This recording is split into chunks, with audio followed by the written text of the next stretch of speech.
Tonight on KPBS Evening Edition, volunteer firefighters in Julian refuse to give up their positions. It's not us that's precipitating this. It's not our board of directors. The court has ordered this.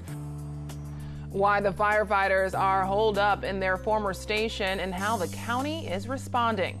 Plus, the city of San Diego takes more than 70,000 names off a library blacklist. What's behind the decision to forgive overdue book fines? And a local phone application is helping repair roads in San Diego, where the app is succeeding and where it needs improvement. KPBS Evening Edition starts right now.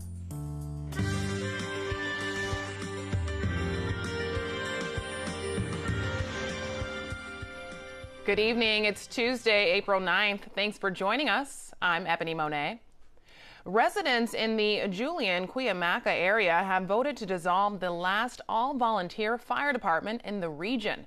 But the volunteers aren't going without a fight. KPBS reporter Priya Sridhar joins us now with more on what's happening there. Priya. Yeah, Ebony, I'm at Julian Fire Station number 56, where the volunteers are still inside. As you can see behind me here, there's an emergency vehicle that's blocking the roll-up doors where the engines enter and exit the station. The volunteers are not letting anyone into the station, and they're not leaving because we're told they're worried the county might come in and try to take over the building. Here's how we got here. Last year's Fire Prevention Board voted to dissolve the volunteer department, but the volunteers and their supporters gathered enough signatures to bring the issue to a special election. That election happened a few weeks ago, and 54% of the citizens of the Julian-Cuyamaca area voted to go with the county and dissolve the volunteer department. The transition was supposed to happen on Monday, but last Friday, a judge ruled that the original application to dissolve that volunteer department that was submitted last year by the previous board was null and void. In a statement, the volunteers say 3 former board members conspired with Supervisor Diane Jacob to eliminate local control over fire protection and emergency medical services. They now believe the county is in contempt of court by trying to take control of this station. I caught up with one of the current board members about what's going on right now. They have turned off our paging system. In other words, we're not receiving calls. If somebody has an emergency and they dial 911, that information is not forwarded to us, so we're unable to respond to protect our community, which is our basic mission. Now, the volunteers also say armed sheriff's deputies tried to intimidate them yesterday. The county says it's an ongoing situation, and while they have been able to access Fire Station 57 in Cuyamaca, the volunteer group has not allowed access to Station 56 here in Julian. Now, there's going to be a hearing on the situation at Superior Court in downtown San Diego tomorrow morning at 8:30. Reporting from Julian, Priya Sridhar, KPBS News. Thanks, Priya. California is one step closer to establishing new restrictions on when police can use deadly force.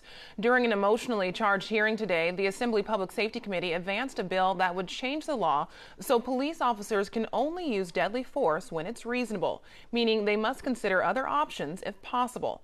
Under the current standard, police officers are authorized to use deadly force when they determine it's necessary and officers are in a life-threatening position. Local Assembly member Shirley Weber, who authored the bill, says her legislation is based on law enforcement practices successfully used in other cities and states. A 3-year study of Seattle's use of force policy, which includes key elements of AB 392, showed that it resulted in officers using less force with no negative impact on officers' safety or public safety. Family members who have had loved ones killed by police officers argued in favor of the bill, while family members of peace officers killed in the line of duty argued against. Law enforcement agencies statewide are voicing strong opposition to the bill.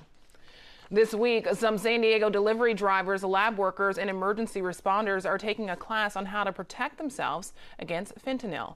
KPBS health reporter Susan Murphy tells us this training comes as the opioid overdoses continue to soar. More than 250 people in San Diego County died last year of opioid-related causes, and 90 of those were a direct result of fentanyl. That's according to preliminary numbers from the medical examiner's office. Fentanyl is up to 100 times more powerful than morphine. If ingested, it can stop a person's breathing in less than a minute. That's why the day-long class is being offered on Friday to protect workers who could be at risk. Anybody from like FedEx, UPS, Amazon workers, anybody handling mail or packages, this is a great class for them. In addition to police officers, first responders. Stephanie Spann is Associate Director of the OSHA Training Institute at UC San Diego Extension. She says the one-day course is called the Opioid Crisis, Protecting Workers at Risk. Is to protect them, is to be proactive rather than reactive. Anybody could be exposed to this and not know it, and not know that it's actually going to affect their health or their outcome. Class attendees will learn about the dangers of opioids and how to react to potential exposure. They'll receive a kit of protective equipment, including respiratory gear.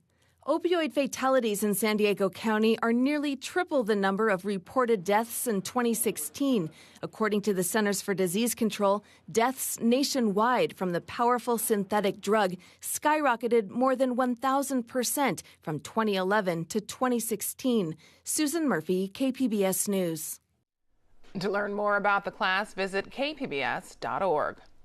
Since January, nearly 4 dozen children in San Diego County have been diagnosed with the potentially deadly Kawasaki disease. That's more than 2 times the average number of cases for this time of year. Kawasaki disease generally affects children under the age of 5. Symptoms start with a fever and a rash, along with red hands and feet and eyes. A professor of pediatrics at UC San Diego says the disease is treatable if children receive medical attention early, but 1 in 4 children suffers extensive heart damage that can turn fatal by young adulthood. If a child suffers damage to the coronary arteries, that is a lifelong problem. They will require follow-up with a Kawasaki specialist or cardiologist for the rest of their life. The disease is believed to be caused by unusual weather patterns that trigger an immune response in genetically susceptible children. Recent clusters of cases have been found in Chula Vista, Escondido, Temecula, and Vista. We will have more on this story next week. Next month, San Diego's Get It Done app will turn 3 years old. The app lets residents report a host of problems, including potholes, graffiti, broken sidewalks, and burnt-out streetlights. KPBS Metro reporter Andrew Bowen says it's given city officials a clearer picture of each neighborhood's infrastructure needs, but some problems still take a long time to fix. So when I bought the house, the sidewalk was nice and flat and all put together. Clint Daniels is a homeowner in Mission Hills. And over the last maybe 5 or 6 years, the sidewalk has generally started to bow a little bit, getting gradually worse and worse because of the jacaranda tree roots. Daniels reported the problem on the Get It Done app a little over a year ago. Then nothing happened. At least from my experience, it kind of felt like a black hole. So the data went in, and then there was no acknowledgement or sort of feedback on where it was in the queue or when it might be addressed. Eventually, Daniels connected with City Councilman Chris Ward's office. City crews later added some asphalt to smooth out the damage, and Daniels was told the city will replace the sidewalk, but he still has no idea when. Another pothole, more graffiti, a broken streetlight? So what is the secret to getting these things repaired in your neighborhood? The Get It Done app premiered in May 2016. This is from a city informational video. If you see a non-emergency problem, just take a photo and upload it to San Diego's Get It Done smartphone app or web portal. With just a few taps, your report will be on its way. Since the app's launch, the city has taken in more than 440,000 requests for tree trimming, missed trash pickups, and everything in between. A KPBS analysis of the app's data through the end of last year found, on average, potholes and graffiti get fixed in just about a month, and response times have improved over the years. But other problems, broken streetlights, sidewalks, or curbs, can take several months, sometimes more than a year. The city of San Diego has over about 372 square miles of area, so there's a lot of space to cover. Alex Hempton is on the team that manages the Get It Done system. He's taking me on a tour of a call center where people can report problems with the city's Environmental Services Department. Sure, let me go ahead and get your address. Hempton says some requests take longer because the city might have to get environmental permits or issue construction contracts. A broken streetlight may just need a new light bulb, or it could need new underground wiring.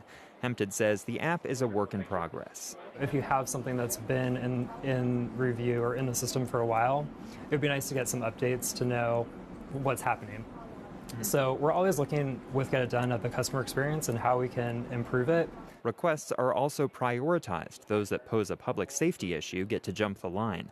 Hempton says even if some requests take a while, the Get It Done system has transformed how residents interact with the city. It's one system now that 9 different departments are using, so we're able to communicate across the city on the same platform. We also share all the data from Get It Done through our data portal, which has been pretty amazing in terms of transparency. And the way that we've sort of marketed this app is not doing our people justice by those who try to use it.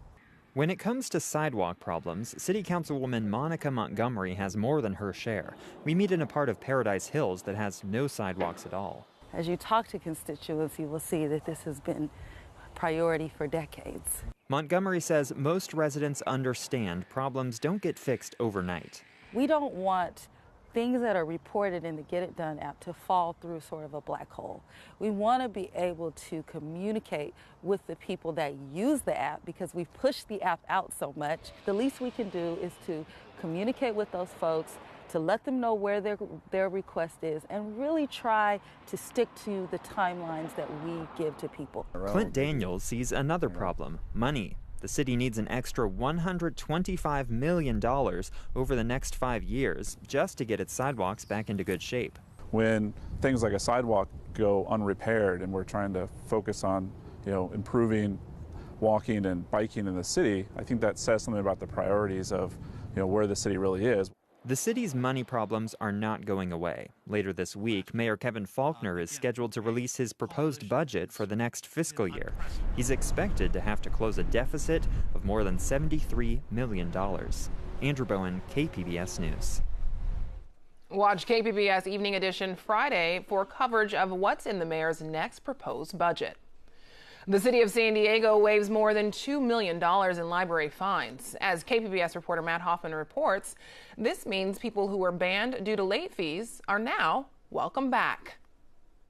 Before today, more than 70,000 people were told to keep out of city libraries because of their overdue fines. Now the city's making life a little bit easier for people by practicing some radical forgiveness. They're eliminating those fines, basically telling people in conclusion, don't worry about it. We don't want to penalize people. We want them to bring the materials back, but we're saying it's okay, we understand if you're a little bit late. And so we're going to get rid of those fines. Last year, the city stopped charging late fees at libraries. We changed the policy, so now moving forward, we don't charge overdue fines. We want you to bring the item back. If you don't bring it back, you have to pay for it, but we don't charge you that late fee every day. San Diego City Councilman Chris Cate pushed the idea, saying the city was wasting more money trying to collect fines. We found that we brought in about $600,000 in fines a year, and it cost us $1.2 million to collect those fines. The city says clearing fines and allowing people to use libraries will help communities that need it the most. We found that in our more underserved communities, like our Valencia Park Malcolm X Library, the Logan Heights Library in Barrio Logan, had over 40% of their patrons were barred from access to the library because they had fines they couldn't pay. And those are the communities that really need us the most. The city forgave thousands of fines dating back to at least 2005. Library staff plan to email people letting them know they are no longer banned. Matt Hoffman, KPBS News. President Donald Trump says he's not looking to reinstate the practice of separating migrant families seeking asylum. However, he says many more migrants are streaming towards the U.S. through Mexico because the practice is no longer in place. Today at the White House, President Trump said we would not consider family separations again, and falsely claimed his predecessor, President Barack Obama, is the one who started the highly criticized system. President Obama had child separation. Take a look. The press knows it. You know it. We all know it. I'm the one that stopped it. President Obama had child separation. Now, I'll tell you something. Once you don't have it, that's why you see many more people coming. They're coming like it's a picnic, because let's go to Disneyland. President Obama separated children. They had child separation. I was the one that changed it. Okay, thank you very much. In 2018, as part of then Attorney General Jeff Sessions' zero-tolerance policy, children began being separated from their parents in large numbers. President Trump ended the practice under pressure last year after footage of scores of migrant children housed in fenced-off cages at the border was widely broadcast. The issue over migrants at the border is not the only thing causing strain in the Trump administration. The president's high turnover rate has also been a focus of concern, with Secretary of Homeland Security Kirstjen Nielsen being the latest casualty. Tracy Brown from the Associated Press shows us what the White House looks like now. President Donald Trump seems to be reshaping his executive branch, avoiding the words "you're hired." His choice of Kevin McAleenan as acting replacement for Homeland Security Secretary Kirstjen Nielsen, spotlighting the president's increasing reliance on temporary hires. There clearly is a lot of turmoil within the administration. There are people with the acting title across many different departments and agencies, and that creates a leadership problem in the sense that acting leaders do not have the same credibility as permanent secretaries, and so it becomes even harder for the administration to do what the president wants. Filling in high-level positions in an acting capacity allows the White House to avoid messy Senate confirmation battles. Well, I'm in no hurry. I have acting, and my actings are doing really great, but I sort of like acting. Gives me more flexibility. Do you understand that? I like acting. Disordered departures have become the rule in the Trump administration, with aides and even cabinet officials pushed out at a record pace. It makes the administration look chaotic and not really in control of what it is doing. But Trump seems comfortable with that, and he seems willing to live with that reality. A Brookings presidential staff turnover study has found that President Trump not only has the record for White House staff turnover, but also for cabinet turnover, and now for the highest turnover within a single department. It is a run around Congress. I mean, the reason he has not appointed permanent secretaries is he's worried that he will not be able to get all of these people through the U.S. Senate. White House officials acknowledge that the roster of actings is not ideal, saying Trump's haste to make personnel changes reflects his experience in the private sector. Tracy Brown, Associated Press. There's staples and celebrations across California, in part due to the influence of our neighbor to the south. But today we're exploring piñatas with a message. And joining me is artist Diana Benavides. Diana, welcome. Thank you so much for having me. So we have an example of one of your piñatas here, and usually piñatas, kids love them because they're packed with candy, but yours aren't. Talk to me about what makes your piñatas unique. Yeah, I think I've been trying to challenge the idea of like having an object such as a piñata, which is a celebratory object, to be just solely for, you know, the purpose of breaking them and, you know, getting a reward of candy and birthday celebrations. What I try to do instead, I try to provoke conversation. I see the piñata as an object that can be for storytelling. It can be celebratory, but it can also be an object for protest. So I think that mostly, you know, first of all, there's no candy inside, but, you know, I think when people just are faced with these objects, something clicks in them, and either a conversation will start, like, for example, with this ice cream sandwich would be like, oh, I remember, like, my mom used to buy these, like, all the time when I was a kid. And so it can be like a reflection of, like, what it's like to live here in America. For many of us, piñatas make us nostalgic about our childhood. As an artist, how does that help you using this medium to express yourself? I think nostalgia is a really good word because that's something I often bring with my work. The first body of work that I created was called Raised in Chula Juana. And all the objects that were presented in that series were items that were somehow connected to my childhood, living here in Chula Vista and Tijuana. So definitely nostalgia is a feeling that a lot of us would find or, associate with the objects that I create. And some of your series actually are very powerful and take on serious subject matters. I saw on your website there was a series, She Was Asking for It. Can you talk to me? It was featuring things, among other things, like tampons and pepper spray. What message were you sending with the series like that? Yeah, I think these are objects that, first of all, by making them into piñatas, I enlarged their scale.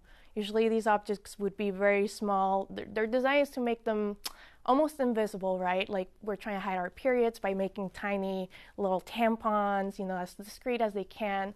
And by enlarging these objects, I feel like I'm making a statement, right? Like, why do we have to be embarrassed about menstruation? Why does, birth control have to be something that we have to hide, or feel embarrassed about using?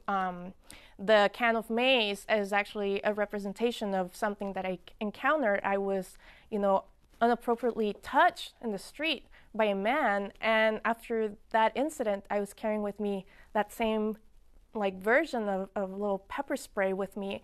It was hard for me to leave home without it. How does that make you feel to help carry on this tradition?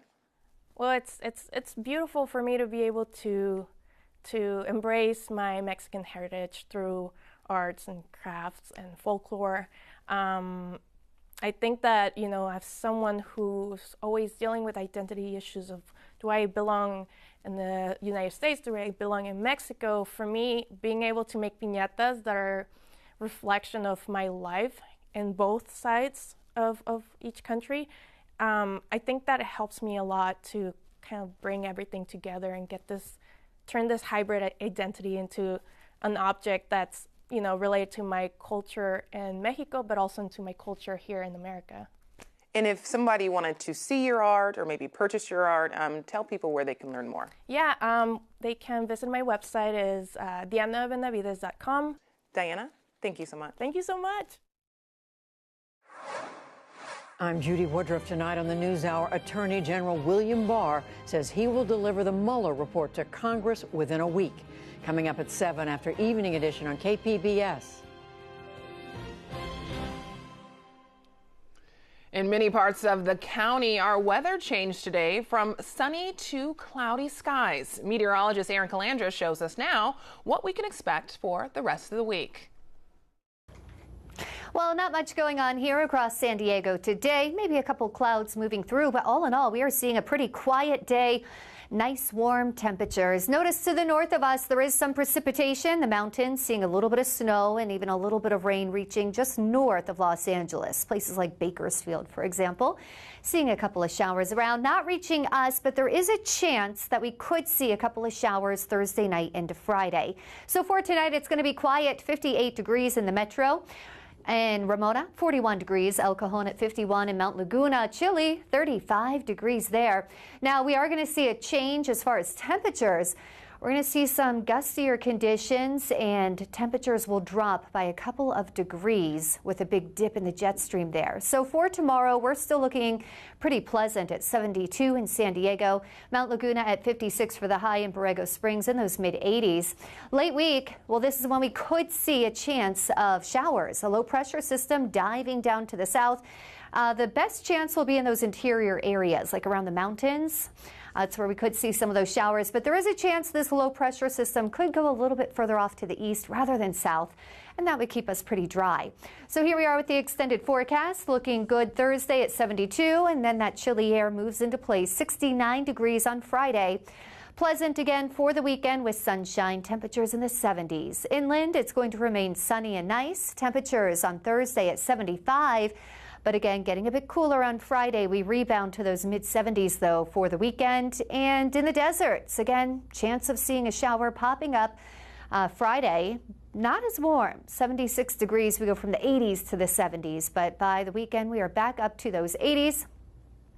And in the mountains, could see a shower in places on Friday. Temperatures dropping down to the 40s for our highs. And then for the weekend, it's sunny again, and our temperatures are getting close to 60. For KPBS News, I'm Erin Calandra. Back to you. And now for a recap of tonight's top stories. Residents in the Julian Cuyamaca area voted to dissolve the last all-volunteer fire department in the region. But the volunteers aren't going down without a fight. The transition to hand over the Fire Station 56 to the county was supposed to happen Monday. But since then, the volunteers have refused to leave. There will be a hearing about the situation tomorrow morning downtown. The city of San Diego takes more than 70,000 names off a library blacklist. The residents were banned from using the library due to overdue books and late fees. 40% of the names were from low-income areas, which officials determined was unreasonable. Today, the city decided they will be allowed to once again use the libraries. California is one step closer to establishing a new law regulating when police can use deadly force. During an emotionally charged hearing today, the Assembly Public Safety Committee advanced a bill that would change the law so police officers can only use deadly force when it's reasonable. Under the current standard, police officers are authorized to use deadly force when they determine it's necessary. You can find tonight's stories on our website, kpbs.org/evening edition. Thanks for joining us. Have a great night.